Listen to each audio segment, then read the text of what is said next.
about some of the characteristics of clouds, and I'm going to get into the specifics of CloudStack, what it offers, what it does, a couple of the tools that you can work with, both to use CloudStack and to explore CloudStack if you don't know much about it. So there's a lot of buzz around cloud right now, and frankly, a lot of times people just hear the buzzword, and I don't think they know what they're really discussing. NIST has a really good definition of cloud, which is on-demand self-service. Basically, you need to be able to plop down a credit card, or when you're talking about private cloud, you need to be able to plop down your credentials and have service right then.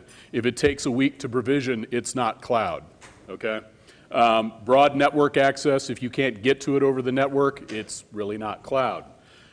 Resource pooling, basically your storage, your network, your compute, these are being pooled and distributed among a lot of different users or departments or companies depending on what you're talking about. Rapid elasticity, if I can't spin up 1,000 or 100 VMs in 15, 20 minutes, we're really not talking about cloud. Measured service, if I can't bill you at the end of the month, or if you're in a private cloud situation, if I can't do a chargeback at the end of the month, if I can't tell you how much you've used, again, we're not talking about cloud. Those 5 are the NIST definition of cloud. The 6th one, which I added, is API access. If it doesn't have an API, if you have to click, click, click, click, click your way through something, it isn't cloud, okay? I'm not going to spend much time on this. Is anybody unclear, as Jeff was talking about the stick a letter in front of AAS? Anybody unclear on these things? Anybody not familiar with the different types of clouds? So what I'm talking about today is infrastructure as a service cloud, not PaaS or SaaS. I'm also not going to talk a lot about deployment models. Is anybody confused about hybrid or private or public clouds? Okay. So I don't think I need to spend much time on this one either. Is anybody unconvinced about open source in the room? Good, okay. I do the presentation for a bunch of different groups, and sometimes you talk to people who aren't really sure that open source is that important. I think it is.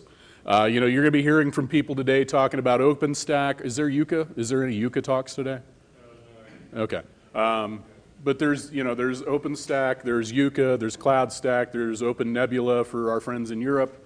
All of these, as far as I'm concerned, are great. It's open source cloud. The things that I worry about that I don't want to see become the only options are things like VMware or Amazon Web Services. Not that there's anything wrong with AWS, but I don't want it to be the only option. So, all right, let's talk about CloudStack. First, I want to talk about how we got to Apache. How many folks are aware CloudStack is an Apache project? Okay. CloudStack has a long history. A lot of people's first introduction to CloudStack was actually last year when they decided to try to make it a Apache project. It's actually been around since 2008, 2007 as a startup called VMOps. It was then released under GPL v3 in May of 2010. Cloud.com was acquired by Citrix in 2011 and then made entirely open source in August 2011. That, by the way, is a really fun story, and if you run into my colleague David Nally, I would invite you to buy him a beverage and ask him to tell you about it. I won't go into it here, but it's a fun little story. And you'd be amazed at some of the corporate decisions that are made very informally by one person. Relicensed and proposed to Apache, a lot of people were coming to us and saying, we like CloudStack, we have some problems with the governance, we have some problems with GPL v3. They heard that and they basically donated it to Apache. Was accepted as an incubating project in April, and we had our first major release in November of last year. If the vote goes well, we'll have our first point release in about a week. Point of advice, when somebody says, hey, would anybody like to be a release manager for the point releases? Do not raise your hand. You just kind of look around and wait for somebody else to do it. Guess who raised their hand? All right. So why Apache? Governance model, very well known. Companies are very comfortable with Apache, not so comfortable with other governance models. Apache has been around for a very long time and has shepherded a number of very successful projects and a lot of developers in the Apache community. So now, we are finally talking about Apache Cloud Stack. It's only taken me 9 minutes. So what is it? Open source infrastructure as a service, supports multiple hypervisors, high availability, complex networking, firewall, load balancer, all sorts of good stuff, VPN configurations in a multi-tenant environment. So what is it really? Set of applications that provide separation between tenants. Handles allocating your compute resources, lets users provision things themselves, manages high availability, massively scalable. We have customers, or I should say Citrix has customers using Cloud Platform, Cloud Stack in production with upwards of 30,000 physical nodes. Okay, so it scales. Resource usage accounting, we provide the accounting, though not the actual billing software. You have to get that from a third party or plop everything into Excel or LibreOffice or whatever and work up your accounting on your own. One of the nice things about Cloud Stack is the UI. I like to describe it as beautiful, like a kitten riding a unicorn over a rainbow. This is not actually the Cloud Stack UI, by the way. But it's important that we have one. It's a reference implementation of the API. There's nothing you can do via the UI that you can't do with the API. And in fact, there are some things you can do with the API you can't really do through the UI easily, such as launch multiple VMs really easily. Built with HTML, CSS, and jQuery, uses JSP for localization. And we have people who do all kinds of customization to the UI. We have some people who have rewritten it entirely and offering private or public clouds with their own implementation of the UI. We have other folks who have just basically reskinned it and put their company's logo on it or somewhere in between. This is just one screenshot from the API or from the UI. No actual kittens or unicorns. This is some of the stuff that you can do. We have documentation on how you can reskin everything. This is sort of a representation of everything that's in Cloud Stack. We have the API, both the native API and EC2 and Cloud Stack API and the EC2 S3 API, Amazon translation layer. There's a self-service portal, metering, dashboard, image management, all these good things. Basically, a lot of people ask me, what's the difference between Cloud Stack and OpenStack? The biggest difference, aside from one's written in Java, one's in Python, different governance structures, things like that, OpenStack has a series of projects that you assemble or you get a distribution from a company that put together all the components you need or some of the components you want to run infrastructure as a service cloud. Cloud Stack is opinionated and productized. It's basically everything that we think somebody would need to run an IIS cloud in one component. You install Cloud Stack, boom, you have all the pieces in one area. Real quick, any questions so far? Is everyone still awake? I know I saw all the cookies are gone, so I figure at least 10 of you are in a sugar coma as we speak. Yeah, it balances out, right? Yeah. One cookie, one cup of coffee. One cookie, one cup of coffee. Okay. So let's talk about the basic architecture of Cloud Stack. So you need a management server which stores all of its information in a MySQL database. Anybody have an idea what happens if our management server falls over? What happens to all the VMs that are running? Exactly. Yes. The management server can puke all over itself and it's fine. All the VMs, the networking, everything stays up. Everything keeps working. Now you can't use the API or manage it easily, but if that particular component falls over, you're fine. Then you have zones, pods, clusters, primary storage, secondary storage, and I'll talk about all that in a second. Hypervisor support. We support KVM, Xen servers and Cloud Platform, VMware via vCenter, and bare metal if you have IPMI. So you can use a number of different modes or mix and match. You don't have to have all of one or the other. You can use, for example, I live in St. Louis. There's a public cloud provider there called Contigix, and they offer a cloud with VMware, KVM, or Xen, depending on how much you want to pay. So if you want to go premium, you pay for the VMware and you get that. If you want to go cheap, you go KVM. Let's talk about zones. So basically, folks are familiar with AWS regions, right? Yes, okay. So zones are very similar in CloudStack. It's usually a geographic location. It shares secondary storage across the entire zone, and you have a single network model for the entire zone. We support a couple different network models in CloudStack, and I'll talk about networking in a little bit. Pod is sort of just a logical container for a rack or a row of racks, shares a guest network among the pod. A cluster in CloudStack, they all have to be the same machine type. They all have to have the same hypervisor, usually a maximum of about 15 machines, depending on the hypervisor. We're working on upping that, I believe, with 4.1.0. But basically, everything in that has to be the same. You can't have, 5 servers with 24 gigs of RAM and 5 servers with 32 and different CPUs, things like that. Reason for that being, in the cluster is where you're going to be moving. You can migrate VMs back and forth, and they have to all expect the same type of hypervisor, the same type of resources. Primary storage in a cluster is, let me back up. The cluster shares primary storage, and I'll talk about what primary and secondary are here in a sec. So secondary storage is where you store your ISOs, snapshots, templates, and everything. I believe the analog in OpenStack is Glance. Is that right?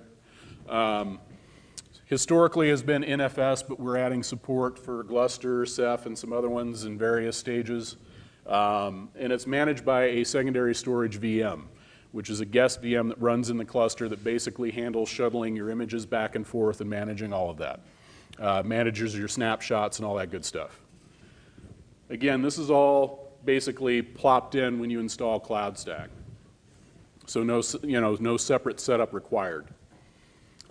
Primary storage supports NFS, iSCSI, CLVM, requires a shared mount point for all of the hypervisors to talk to, and can use local storage. Primary storage can use local, but then there's no high availability, there's no migration. For some customers, for some users that need really, really high performance in certain workloads, this is great. I don't recommend it for most workloads, because if a host falls over, there goes your VMs. Any questions? Okay. Management server, we already covered this a little bit. API, UI, stateless, all functionality is available via API. Basically, you can set it up to do unauthenticated API access for testing on the local host, but I don't recommend this for production. Authenticated is on 8080, and you can get responses in XML or JSON. CloudStack allocation. I usually get questions about how does CloudStack decide where it's going to put VMs. The answer is basically you tell it what you want. So for some, if you're energy conscious and you want to fill up servers before you turn on another one, you can do first fit. You can also, you can do fill first. You can do first fit, basically pick the first host that responds and go with that.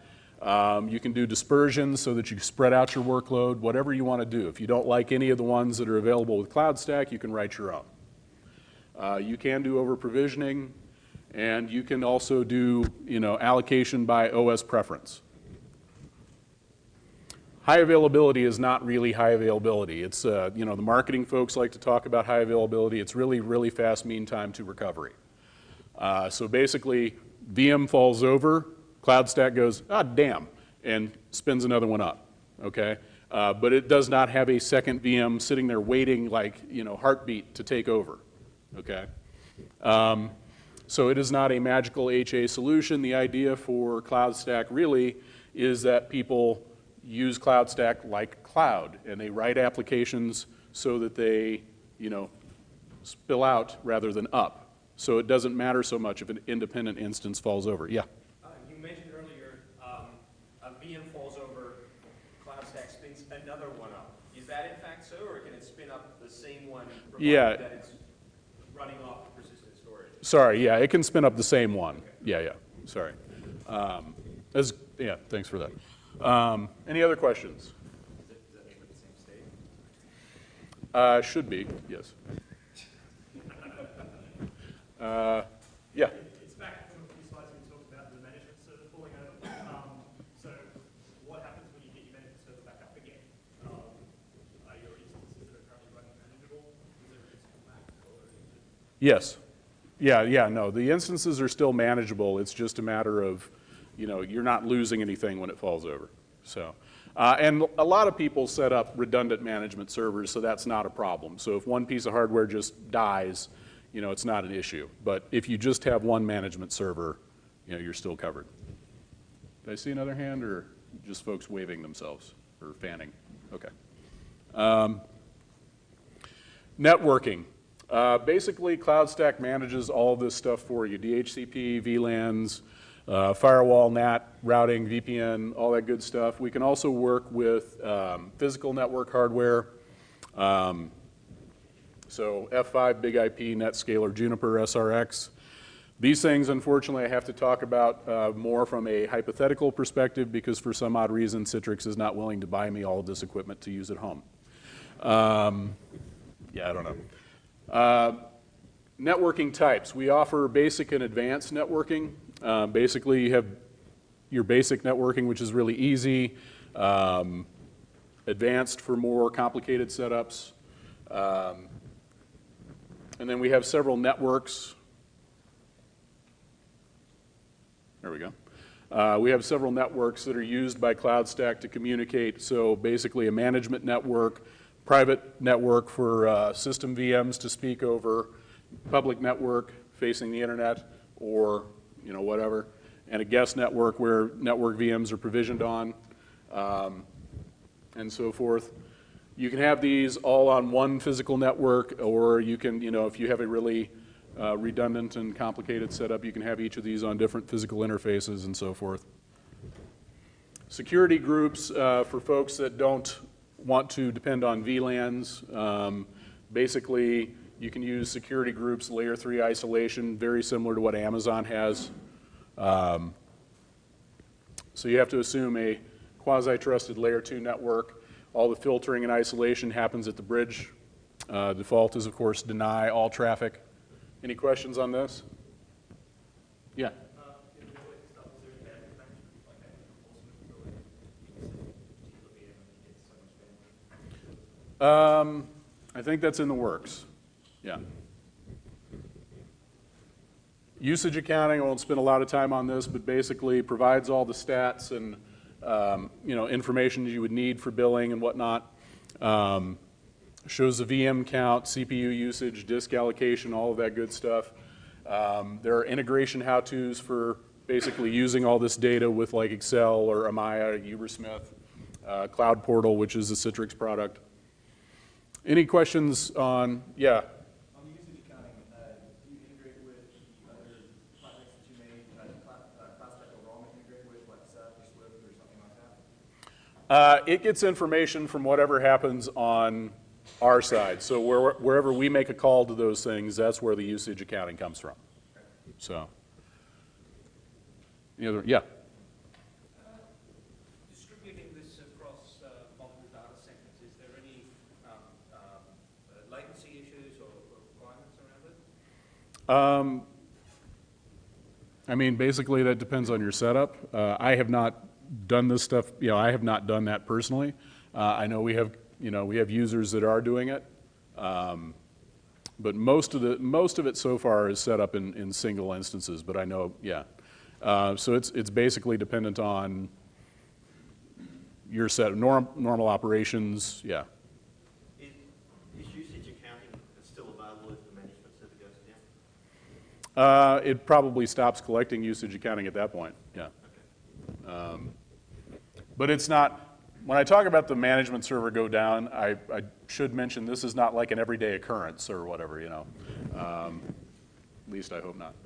Any other questions? All right. Real quick, wanted to talk about the EC2 configuration because I know a lot of folks are using AWS and might want to use this for dev testing or something. We do provide an EC2 compatible interface. It used to be a separate, when Citrix was running the project, it was a separate thing, I believe it's called CloudBridge. You basically had to install this. It wasn't particularly onerous, but you had to set it up on your own. It is now rolled into Apache Cloud Stack incubating. SOAP and REST interface. REST interface is under heavy development. I think it's pretty stable at this point. This is a slightly old slide. It's pretty easy to drop this in. Basically, you can go into the global configuration, you register the API keys,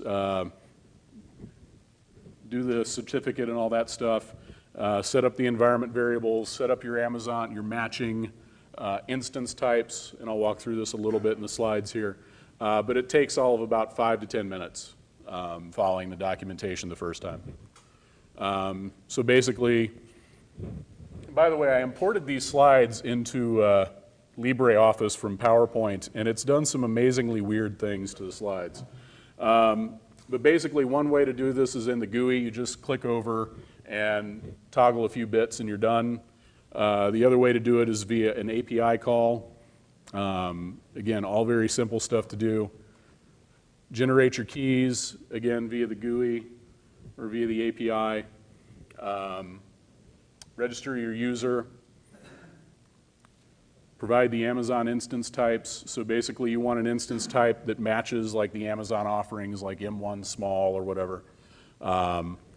Set up your shell environment. You can use Boto with this. By the way, these slides, Tim, is there like are you going to have these slides collected somewhere or just put them up on SlideShare? If people send them to me, I'll get them linked up to the video page. Okay, I'll send those to you. That's usually the first question I get, by the way. I'm pleased that that wasn't the first question I got here. It's usually, are the slides going to be up somewhere? So anyway, so you can walk through the Boto example here.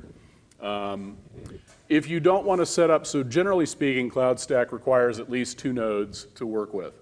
If you don't happen to have 2 physical servers spare or just don't feel like going through all that, there is a developer testing environment called DevCloud.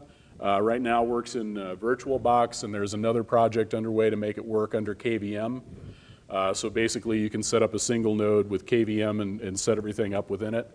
But you can grab the DevCloud image, boot it up in VirtualBox, and you're good. So yeah, if you have any problems with that, this is under very heavy development. CloudStack, when we went over to Apache, there was a lot of work to get from the Citrix development environment into Apache. A lot of people looked around and said, you know, we don't like building with Ant. Let's try Maven. You know, there's a whole bunch of work to go that way. And so what we did for DevCloud 6 months ago is very different from what we're doing now, and it's still under pretty heavy development heading to 4.1.0. Let's just ignore that. There's also some Python management tools.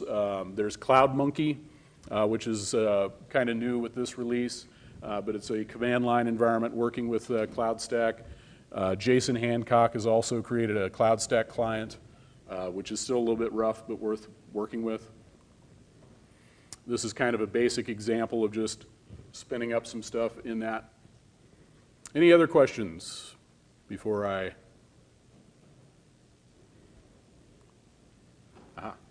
move on?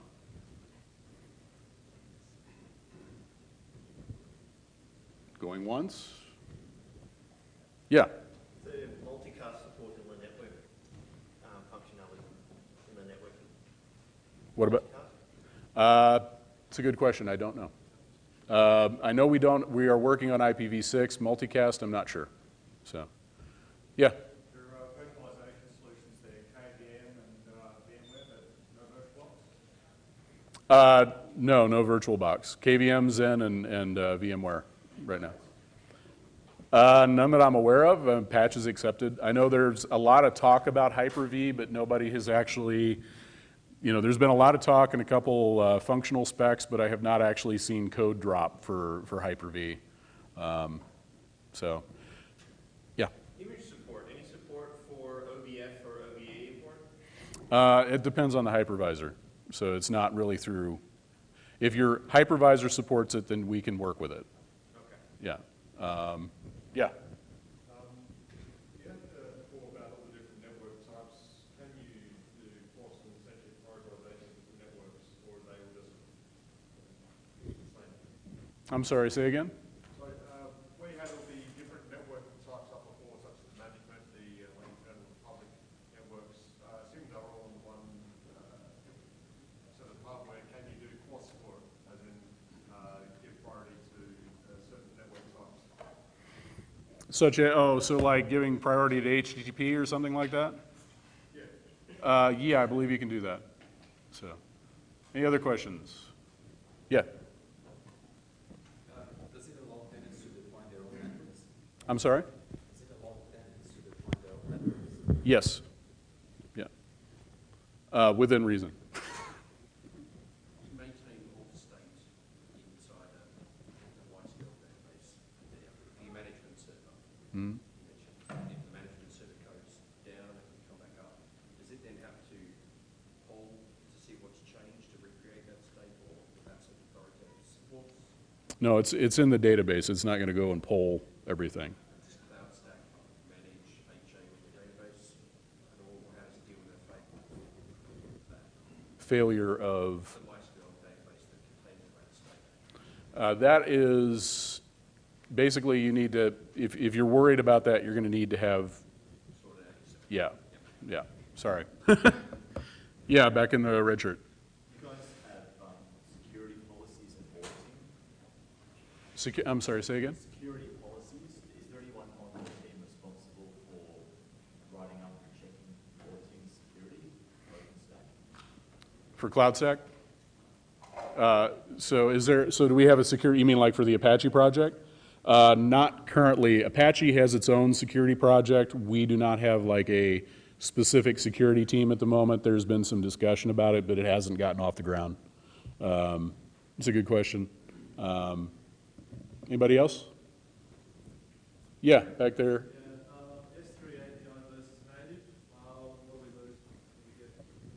What do you lose in the S3 API? Yeah, I mean, obviously I understand why you've got the S3 API there, but going forward, I assume it's better just to use the native API, yeah? So basically, all we're trying to do with the S3 API is provide compatibility with what you've got at Amazon.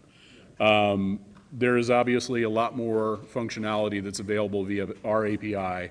Anything you can do with CloudStack that isn't available in S3 or EC2, basically.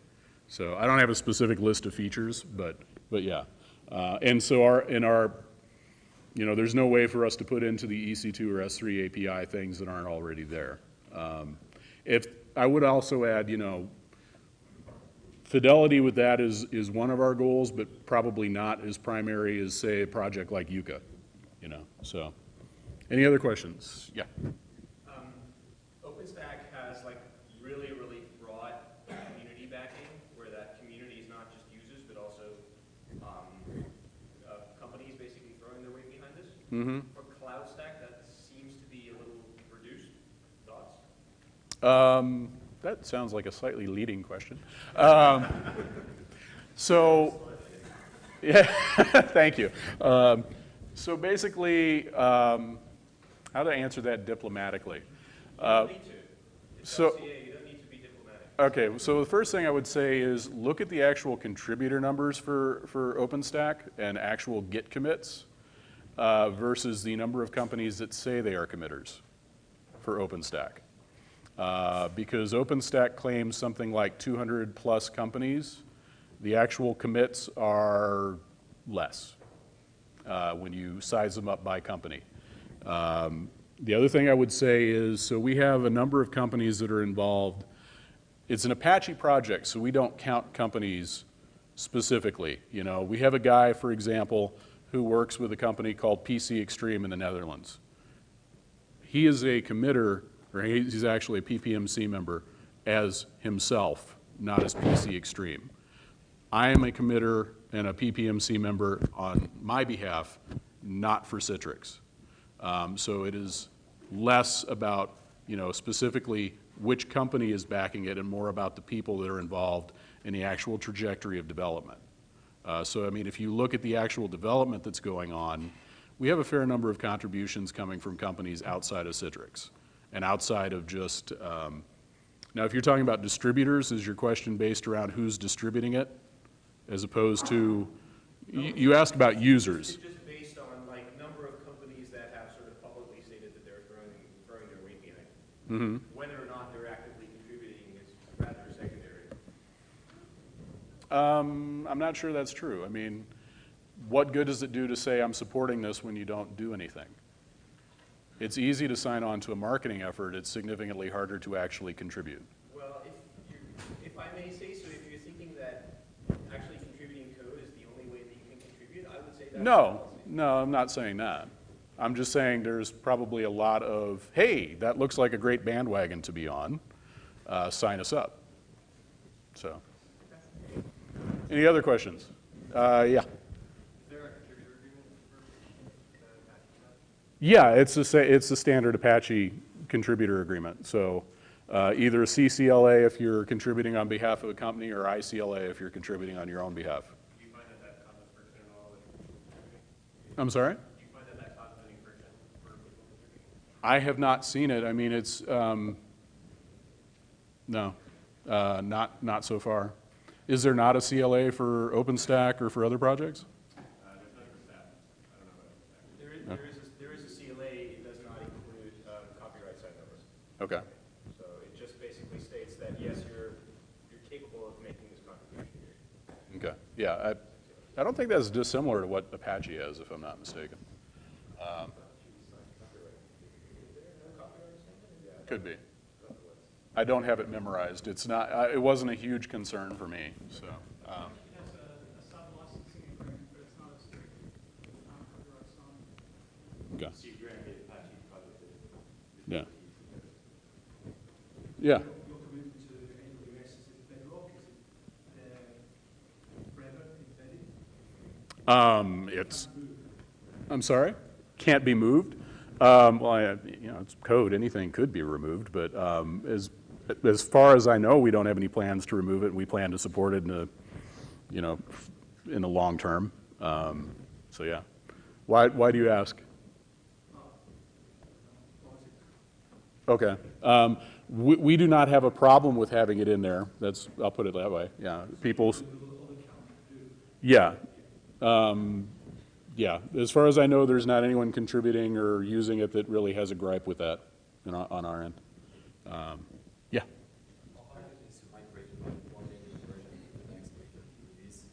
It should not be hard. It should not be terribly hard. Upgrade testing is one of the things we really focus on. Basically, you upgrade the management server, and you point at it, and you're done. It's not particular. It's mostly like if you're on. You could either do a code up. If you're doing just built from source, you can do an upgrade that way, or you can just install a couple RPMs or a couple Debian packages, and you're done. It's.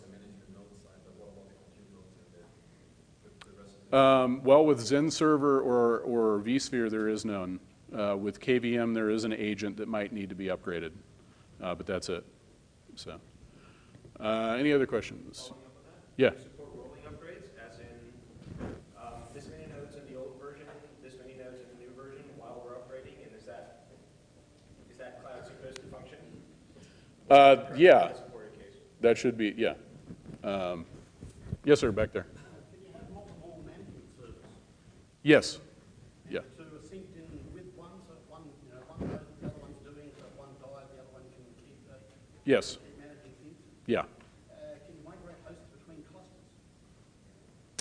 No. What you would do is you would basically so you can take a snapshot, you can make a template of one, and you can move that, but you don't migrate between clusters.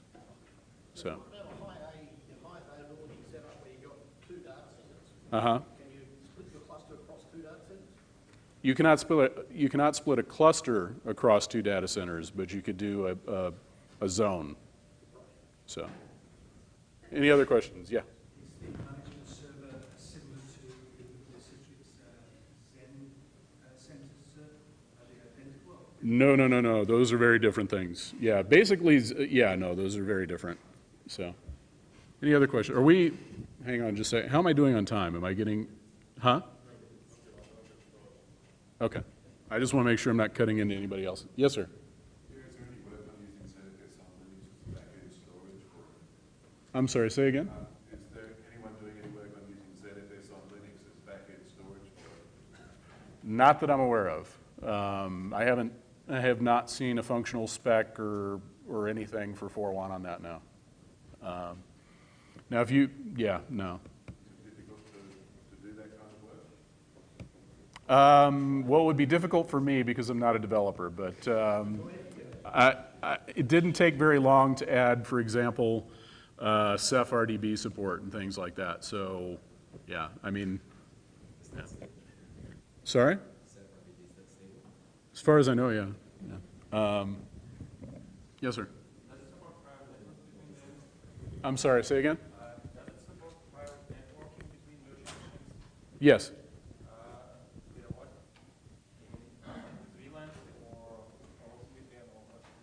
It depends on which networking setup you're using, whether you're using the security groups or VLANs. So it's basically, you're kind of defining some of that, but it does support it. So, other questions? Yeah, in the red shirt. Is there anyone on the team managing the contribution to Debian by making sure it's up to date in Debian? So currently we're not packaged in Debian. We have somebody who's doing Debian packages, but we're not currently in Debian. Is there a roadmap for that? There's not a current roadmap. It's being discussed, but basically we've got to figure out getting the bandwidth to get into the distributions or finding people in the distributions that want to pick it up. So, but right now it's basically as simple as adding, you know, package repository and grabbing. So, yeah. Sorry, where? Kept up to date with what, SID or with testing or stable, with Debian repository? No, it's up with stable. So we don't currently not up with that now. So, yeah. How extensive is your automated test suite? Not as extensive as we would like, but pretty extensive. That's one of the things that has been worked on very, very hard. Yeah. Also following up with that? Yeah. Are you using gated commits, smoke tests, Garrett, anything of that nature to? We're using Jenkins right now. Basically, every time there's a commit, it starts running the tests and then building everything over again. So we would like to move, I think, eventually to Garrett, but we're not there yet. We implemented, we have Review Board up right now, which was one of those, one of the drawbacks to Apache is getting infrastructure up is not always trivial. Yeah, so way in the back. So you mentioned that you support a wide variety of different hypervisors. Yeah, Some of those hypervisors have features that aren't available with others. yes. How easy would it be, or difficult would it be to expose? I would assume that by default, the cloud stack would support only the common denominator. How easy or difficult would it be to expose some of the features in one hypervisor to users? So actually, I don't remember the specifics, but I do know there are some features we support, for example, in vSphere that, you know, aren't necessarily in KVM that are exposed. But generally, we do try to support a baseline across all the hypervisors. We also have a plug-in architecture, so it is not difficult to necessarily add support for something that isn't in the core. So you can expose features that way too. We're done? Okay. Thanks, folks.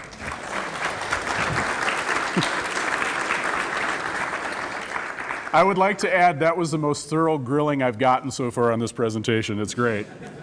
It's nice to know people are paying attention.